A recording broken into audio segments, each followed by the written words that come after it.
Welcome back to the Smarter Marketer podcast, brought to you by Rocket Agency. I'm your host, James Lawrence. Welcome back to the Smarter Marketer podcast. I am joined this morning by Kaylee Melham. Kaylee, welcome back to the pod. Thanks for having me again. We were just laughing that it's like breaking the fourth wall. We have the person responsible for the pod now on the pod. Yeah, very surreal. It's a bit mind blowing. So, yeah, Kaylee is the resident Smarter Marketer, in-house marketer. She's been the producer of the podcast since we started it. So she kind of was key in, I guess, formulating it, why we should do it, how we can do it, and then you've cajoled me. You've dealt with me being late and missing deadlines, and you basically helped set up the pod and edit it every fortnight. So. You've been on the pod before, but we thought it'd be a really, really interesting topic to delve into, like the how and the why of setting up a podcast. I think most of our listeners are in-house marketers or marketers where, maybe they're thinking of doing it personally to build their own kind of brand and kind of thought leadership, or they might work for an organization where creating a podcast could be a really viable kind of play for them. So we have some stats here, which I think are really interesting. Do you want to kind of walk through just the why, maybe at some level, of starting a podcast? Yeah, definitely. So I think the big one, and this had pretty big coverage when it happened, but for the first time ever, Australia's overtaken the US in terms of the number of people that listen to podcasts. So it's gone up from 40% of people listening in 2022 to 43% in 2023. And then approximately 1 in every 10 Australians above the age of 12 listen to a podcast every day, which is pretty insane. It's going to become it's kind of the quasi radio of 20 years ago, but you get to listen to whatever you want to listen to when you want to listen to it. I think the stats in that study were 59% of Australians listening to pods in cars, 51% whilst walking or jogging, 39% on the bus or public transport, while working out, while working. It's kind of just become this behemoth, hasn't it, in terms of our insatiable consumption of podcast content. Yeah, and you learn while you do, which I think is a pretty good thing. You clean and you learn, you walk and you learn. Yeah, multitasking in its finest. That's awesome. I think for us, it also kind of has that intimacy where you, like, when you listen to a podcast consistently, you start to almost have this relationship with the host or the guests. And definitely on the pod, like on our pod, I think that's what we've heard, is that people almost feel like they kind of know us now based on kind of listening in every fortnight, which is kind of cool. Yeah, definitely. Very cool. The first, I think, starting point is kind of the why, or should you actually do it, I guess, is probably the bigger one. Yeah, and I think you really pushed for the pod, and we knew that it was going to be a long-term investment, not a short-term one. But why were you so keen, and what do you think that the reason businesses should try and get one started?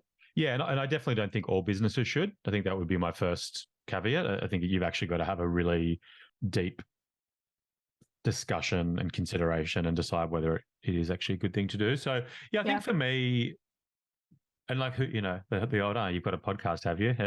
Everyone's got a podcast. But for a couple of years, I mean, we've always tried to create good content as an agency. I think for me, I feel that the Australian marketing community is underserved with quality content for Australia. I think, like, often we look to America and the UK to find really good quality content that helps us better and smarter and all those types of things. So as an agency, we've always tried really hard. Like back in the day, it was actual seminars in the office. We've always put really good, we've kind of created guides that I felt were actually high quality. It wasn't just, basically trying to get people to exchange an email address for a good looking PDF cover that then had no guts behind it. And so for me, if you follow the market, and the stats don't lie, right? Like, lots and lots of people are listening to podcasts, and that means marketers are listening to podcasts. So for me, I wanted to do it for a few years, but I was very concerned that we would launch it and then wouldn't have the follow through. I was worried that it'd be technically difficult to set up.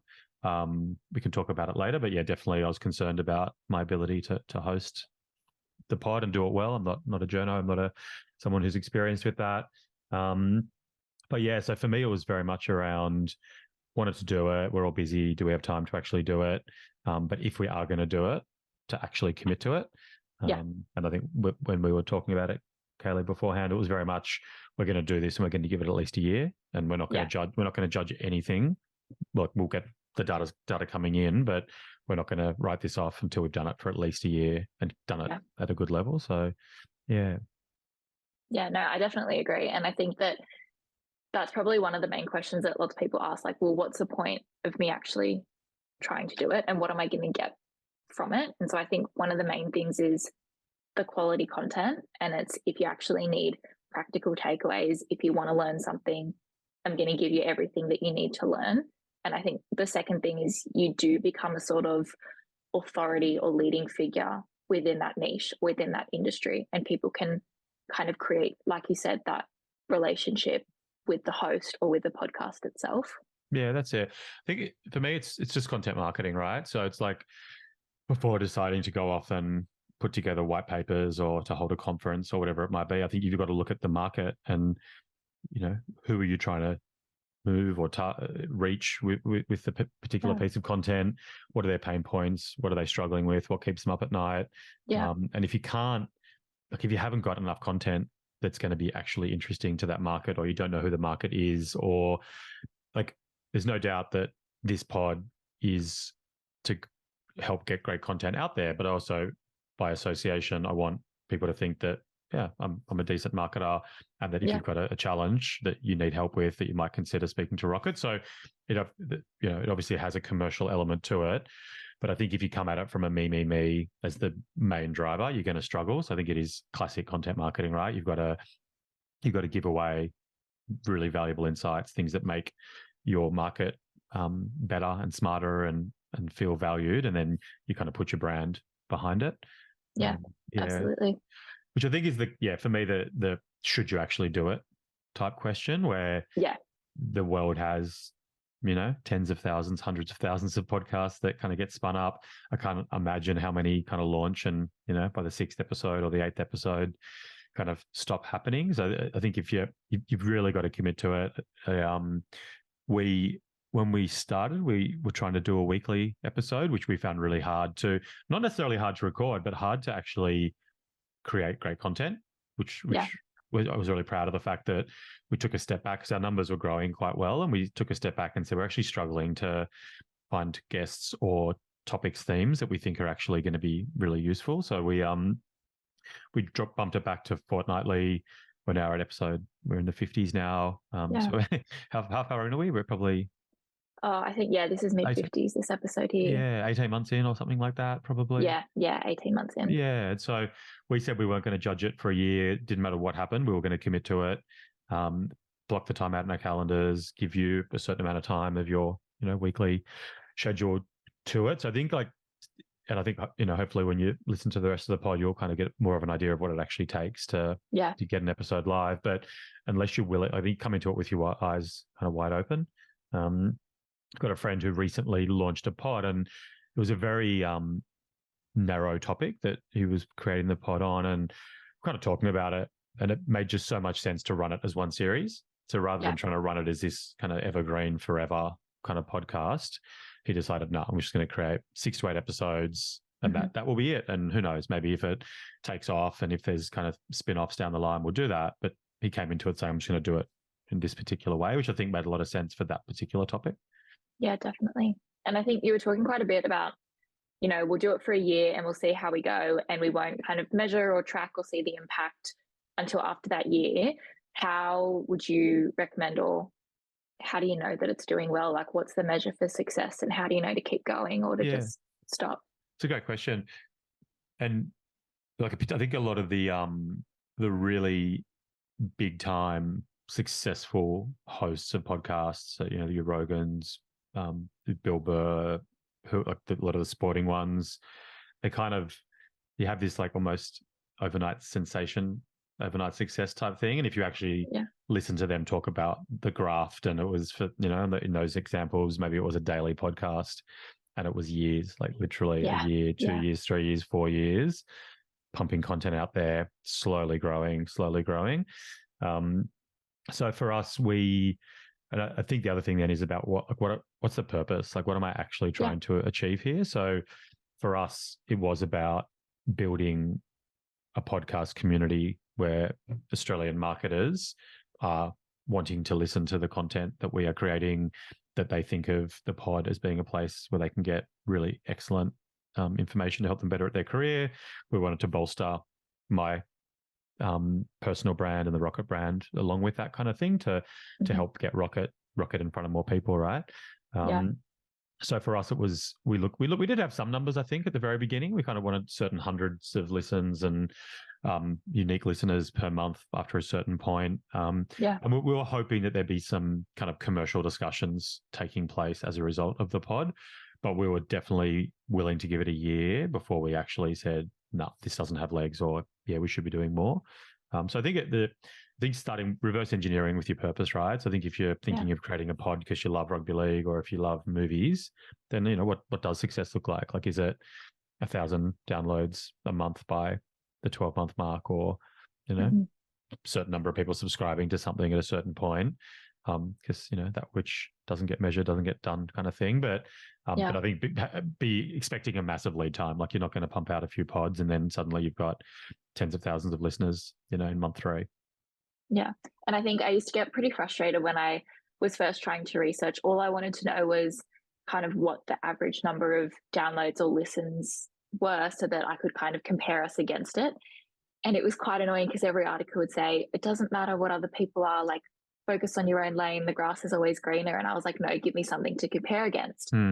And what they were saying, and I know how true it is that you could be having a podcast with 300 people that listen regularly, that love it, that engage with you, and they're quality people. And that's a really strong relationship compared to 1,000 people that listen to it, aren't really that engaged and whatnot. So it is kind of the quality over quantity kind of thing. 100%. And I think that is the whole, should I do it? And if I am going to do it, who am I trying to target and what does success look like? Like, if you're, like, let's pretend that I'm a marketer and I'm a consultant, and all I do is do consulting to law firms around Australia. Then if I can get 150 senior marketers or partners of law firms listening to my pod every month, then that's an amazing outcome, right? Yeah. And we've got guests that are just in that community and talking about the pros and the cons and the changes in the landscape. And it's so niche, but, rich and great. But if you are trying to reach, a big B2C segment on, something that is wider, then that 150 people is not going to scratch the surface. So I think it is like, it's just marketing, right? It's just content. What's appropriate, what's right. So I don't think the numbers, you want your own numbers, I think, to continually measuring them and making sure that people aren't dropping off and people are finding your content valuable. But I think the idea that that a certain number across the board, for sure. How long's a piece of string? Exactly. Yeah. I think it'll be good now to kind of jump into, okay, that you want to do it. Where do you start? Like, what are the stuff that you have to know and set up in order to get it running? Well, given that you've done absolutely everything, and I spend about 40 minutes every fortnight asking questions, I'm just going to defer to you. I'm going to take the lead here and do what I normally do and just ask questions. Yeah. Where do you start? Like, what's the like, maybe the style? Like, because there's different ways of doing a pod, right? What are the different options? Yeah, I think, and I feel like it is helpful to kind of refer to when we did it for like a practical example. So you really knew that you wanted to call it Smarter Marketer. You had the book, so you were kind of set on the name. But I think the name is quite important if you don't have one yet. Definitely settling on the name, and your tagline or your description or your bio is really important because it's telling people, like, this is what you do and this is what you want them to get out of it.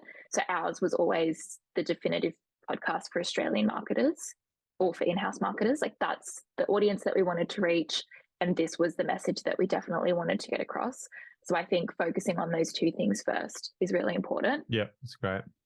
But like you said, going into the style. So obviously depends on whether you have one host or two hosts or three hosts, whether it's someone just talking and sharing information, two people having a discussion about certain topics, or more so doing what we are and having that host and guest with the interview style.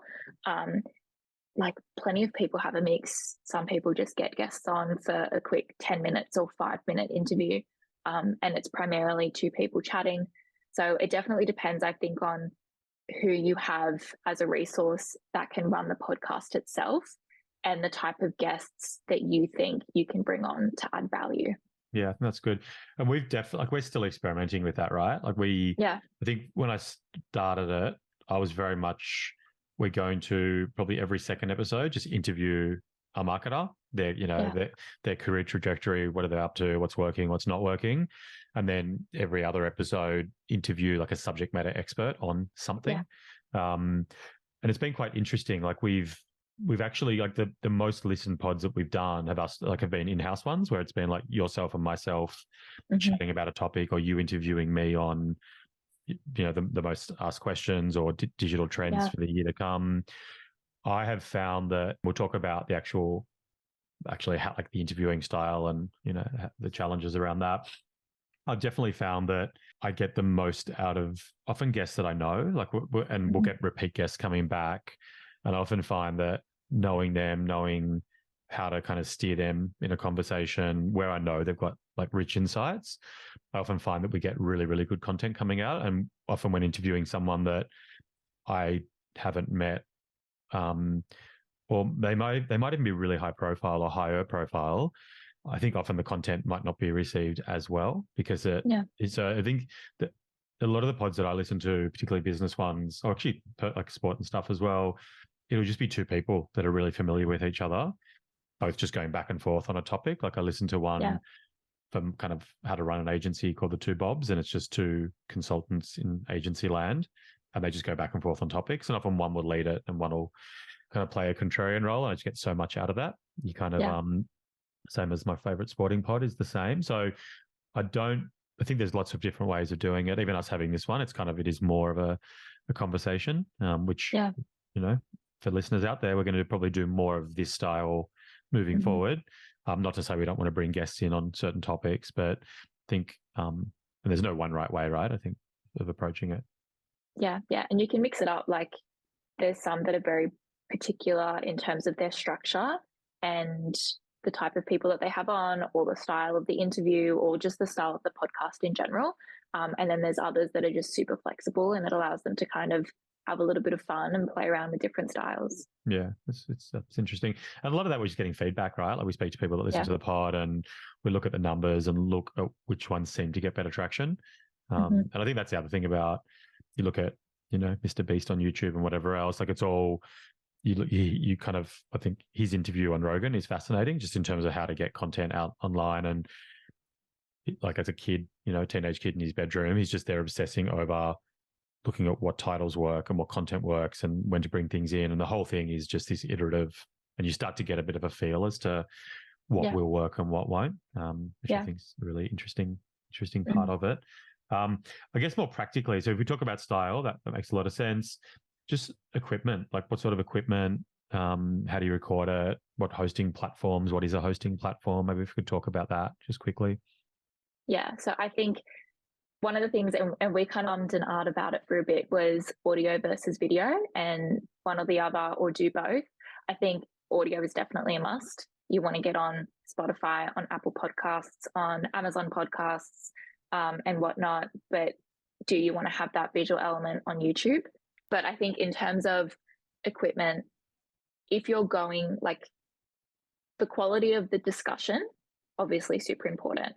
People aren't going to listen if it's not good content. It's just not worth their time now. There's so much content out there. They're going to pick what is good, but the quality of the audio has to be good for them to listen. If it's super echoey, if you can't really hear, if it's mumbled, if there's the aircon in the back, it can be super distracting.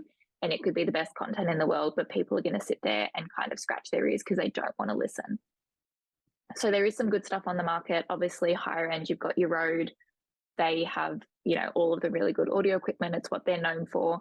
But there are some other players. If you go on Amazon, there will be some other equipment that is decent. I would just say look at reviews. Reviews are really good at telling you whether the quality of the products are great or if they're not. Yeah, that's it. I think, like for us, the audio was non-negotiable.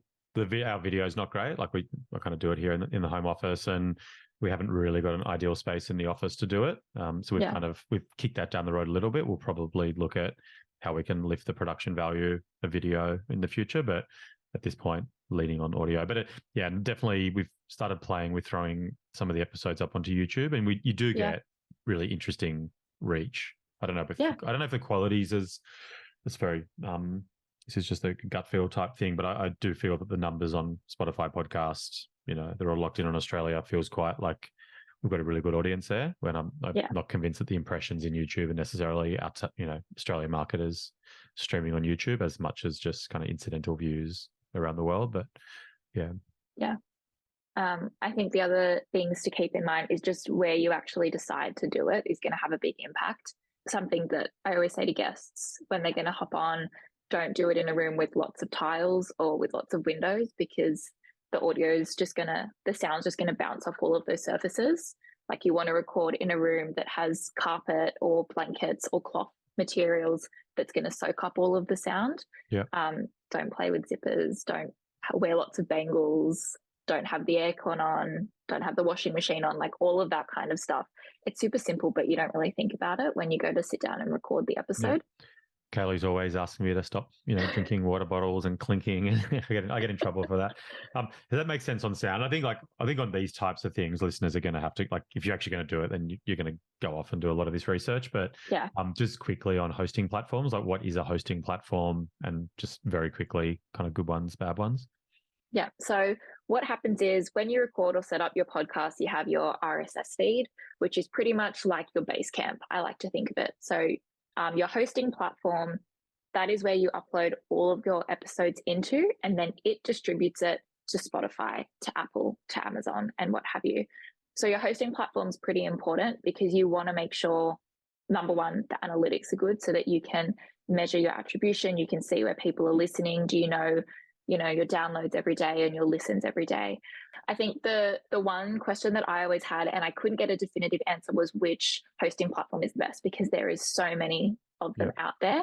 I think the three main ones that pop up everywhere that I really wanted someone to tell me what the difference was between them was Anchor, Captivate, and Buzzsprout. So Anchor is one, I'm pretty sure directly affiliated with Spotify. It's free. So if you don't want to have to pay any money, you're setting it up, you can start it on Anchor, and it's a free platform. You don't have to pay for the RSS feed. You don't have to pay for the analytics. It's all there for you. However, because it's free, the analytics and the features are often limited. So you might not get as much variety or detail or opportunities as you would with other platforms. Captivate, that's what we use. It works really well for us. So it's minimum $17 USD a month for 30,000 downloads a month. So it gives you a pretty, wide range. Most new podcasts aren't going to reach up to 30,000 downloads per month. Analytics are quite good. Their features are quite good. So it has like built-in calendar, so you can kind of schedule interview times with guests through the platform. Offers a media kit for you, which is pretty good. And then the last one is Buzzsprout. I would say it's probably the popular one. If you look it up, it's going to be one of the top ones on search. It starts at $12 a month, but for a maximum 3 hours of downloads. So if you're doing 4 episodes a month and they're each, 50 minutes long, you're going to have to go up to the next tier. So it's kind of the length of your episodes. But they're all cheap, right? So I guess like they're all going to do a pretty decent job. There's no real difference, do you think, between the three? Fundamentally, really. Like the little, and I think that's listeners can kind of, I guess, go through, and there's probably going to be certain settings or features that tip you one way. But if you go with one of those three, you're dealing with a legitimate provider and good uptime and all that kind of stuff. Yeah, it makes sense. And then in terms of, okay, we've recorded the episode, sounds good. What kind of resourcing? Like, what do we need? Like, what else are we having to do? We'll get to the promotion, I think, is the next kind of area. Like, how do we promote the pod? But is there anything else we meaningfully need to do to kind of keep things ticking along? I think the resources that have really helped us kind of stay on track and make it a really efficient process is firstly having a tracking sheet. So ours kind of lists when the episodes are going to go live, episode name, description, who the guest is, what number it is, like is it the 40th episode, the 50th episode, etc. And it's also really helpful for us because We write blogs and transcripts, and we have the YouTube video. So it's a way to track, have we done it for each of those episodes? But that's pretty good. It lets us see what's in the pipeline, what we've published previously. The other one is having your episode description template, I would say. So we document that it's the same episode description for every single episode. Does it link back to your website? Does it have a call to action? Does it have a link to any resources mentioned in the episode? And then you'd obviously just change the guest's bio and the short episode description. And the last one I would say is super helpful is having an email template. So pretty much every email that I would send out to a guest, I have a template sitting in a document that I can kind of just copy and paste and tweak if I need to. Yeah. It saves so much time. It really does. Yeah, you're kind of it's basically telling guests this is the link. You've got the attachment kind of is covering don't dress like this or dress like that. Be ready, have the mic ready. These are just the do's and the don'ts. And I think we'd be happy to share that as well if anyone wanted to hit us up. Just email me, James L at Rocket Agency. I'm happy to send across that template. Okay, cool. And then how do you promote a podcast? I guess that's what's worked for us. I think for me, the first point is unless the content's great, there's no point. No. Yeah. If your content's not great, you might get a couple of people listening to the first one and they're going to give it about 3 minutes and then they'll just unsubscribe. So I think you just got to make sure the content's good. I think we recorded some of the first pod that we published was not the first pod we recorded. So we did some tests and we did a couple with people I was really familiar with. Then we did some more and then we picked the very best couple and front loaded them because we just didn't want people to kind of get something that was a bit rough. I think you want to get ahead of it, make sure you know what you're doing. But yeah, okay, let's presume the content's good. How do we get it out there into our audience? I think the first one, and it's kind of a big one, is through email marketing. I think that's really putting your pod in people's inboxes. And if you're a business and you've already got a really good database of contacts that are your target audience and do already receive comms from you, it's really great to just pop it in their inbox, say, hey, we've started a podcast, think you'll really enjoy the content. Episodes are this long. Here's the first one. Hope you enjoy. Yeah. And then when new episodes come out, sending that email saying, here's the episode, here's what we chatted about. You can listen on these platforms and link directly to the platforms for them. Yeah, that's great. So that's the first main one. Yeah. Second one is obviously super helpful to have a web page. Directories are really good. Some you have to pay for, some are organic. But if someone's going to type, for us, marketing podcasts in Australia into Google, we want Smarter Marketer to be right up there for anyone who is searching in that form. And then the other one I would say, and obviously helps if you are doing video and you do have, there's really great video editing software out there, but your YouTube shorts, your Instagram reels, your TikTok, splicing up 30 seconds of really good content in an episode and promoting it organically or paid on social channels, that's going to get people listening. And if they see 5 videos and they enjoy every single one of them, chances are they're going to search for you and they're going to listen to you. Yeah, I reckon that's right. We've done a lot of work on building out a section on the website, the Rocket website for the podcast. So each pod has its own page. It has a transcript. It has a tile. It has a summary. It's quite rich content for SEO, which is good. I guess we also piloted with a little call to action saying, if you enjoy the pod, it'd be great if you could share it with, a friend or two that would also be interested. I think that's a nice kind of way of doing it. But we've played around with a bit of paid stuff. It probably hasn't really driven. I think the reality is if the content's good, and you do nice organic marketing like we talked about there, your audience will find it eventually, right? So I think focusing on the quality of the content rather than on how to market it, it's kind of it's probably a little bit like and I've heard some interesting ones. It obviously depends on your business model, but I've had to call up HCF before, and when they put you on hold, they say, by the way, we have a podcast, it's on this. And I was like, oh, that's actually really interesting and a clever way to market it. I wouldn't have thought to do something like that. So obviously depends on the type of business you are, but there's some clever ways that you can kind of integrate it in. Just using those owned kind of channels, right, is just a sensible starting point. We've got some rapid fire questions here. Yeah. So how much time would you say that you invest in setting up for each episode? Yeah. So I think if you presume you've got everything set up, right? So you've got we had someone come out here to my house and help set the mic up and the road up. Let's pretend you've got your style guide, you've already got the name of the pod and all those types of things. You've done a couple of them, not as much as I probably should, in honesty. Like you and I also have you who saves me every time. You put together a nice little kind of cheat sheet of the episode. You put a bio in for the guest. You put some questions in. I reckon I would spend an hour before a pod. So maybe not necessarily straight before it, but I'll get that cheat sheet. I'll then rework the bio because I just feel I need to have it in my kind of my tone, do some research on the person. Some of them I know well, some of them I don't. Then I'll do some research on the topic, do Googling, read some white papers. I'll use ChatGPT and Bard, just kind of saying, hey, I'm doing a podcast on this topic. What are some questions I should ask? If it's a topic I don't know heaps about, I might speak to a member of our team just to get a little bit kind of Rocket's perspective on it. But I reckon probably an hour. And then each pod, we have an hour blocked out for it. And with that hour, maybe it might be 5-10 minutes chatting with the guest beforehand. Often they're nervous, try to get them a little bit less nervous. Sometimes you rip straight in. Sometimes you talk a little bit about the direction, but I find that can be quite damaging because often some of the great stuff comes out beforehand. So try not to talk about it too much. And generally we wouldn't run over that hour mark.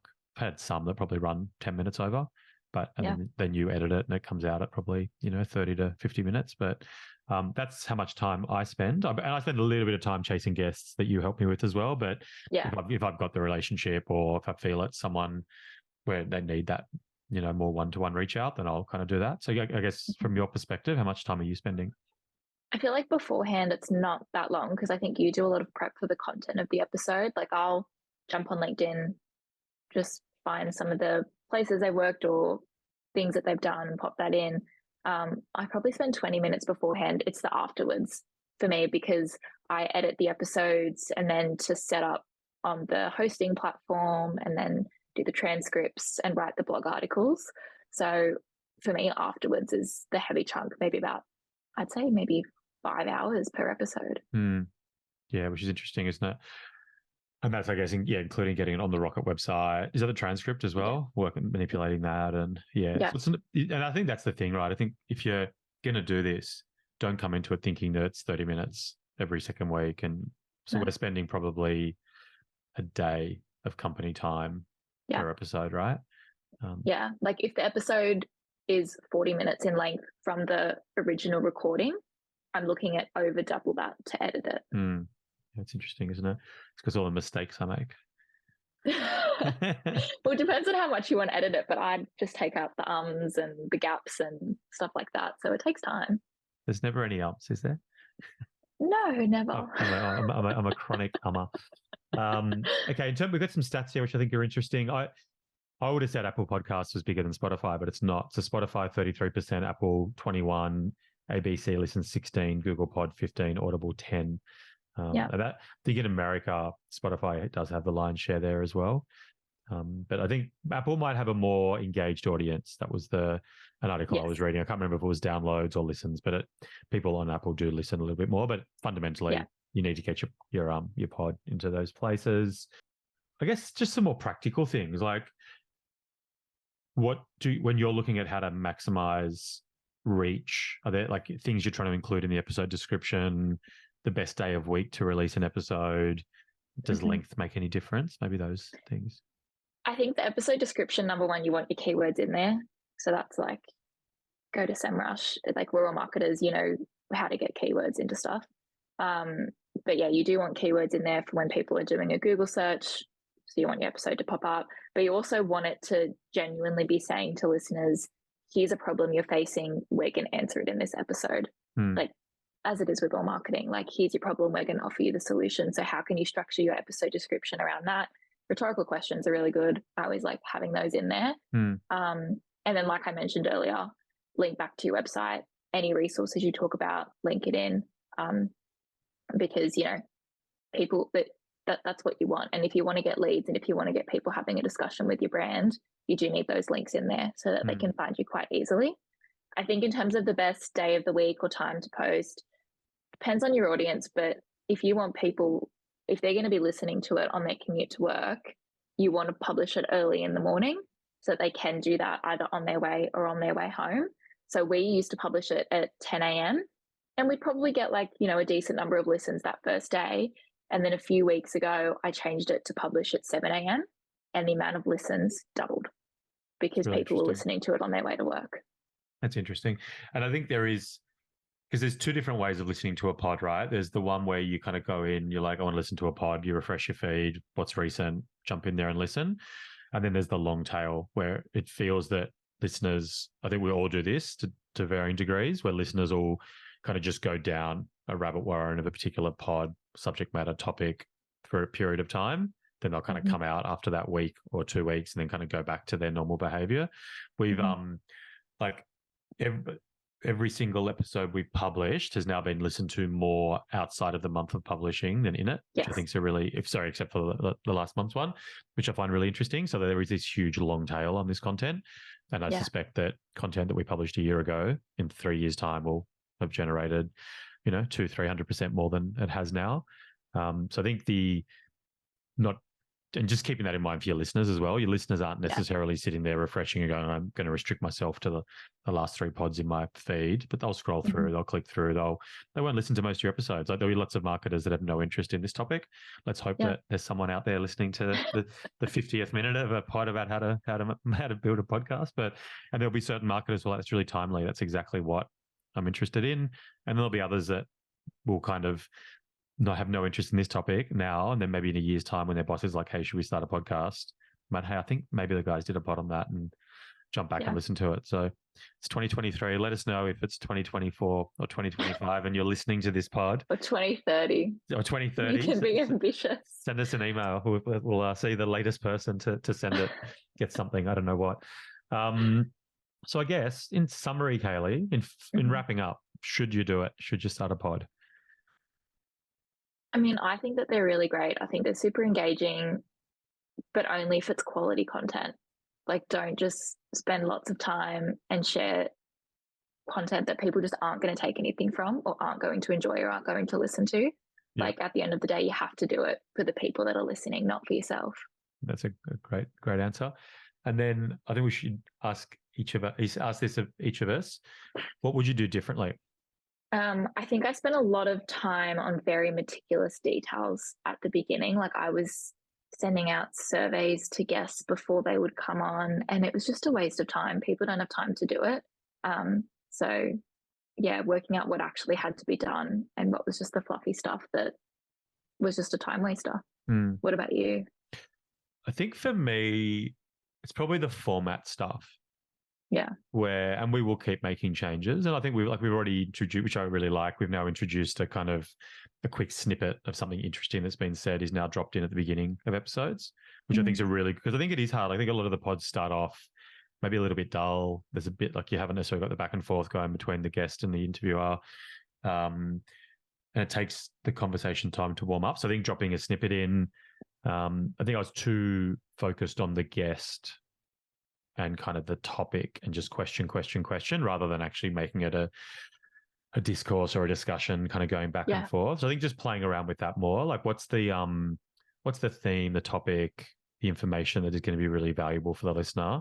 And I think there's lots of different ways of then kind of getting to that point. Yeah. So, yeah. Nice one. Well, hopefully there's people have gained something out of that out there. And feel free to reach out to us if you're kind of thinking of starting a pod and you've got some questions or concerns or how did you guys do it? Sort of be really happy to share our experience in that. Yeah, absolutely. Nice one. Thanks, Kaylee.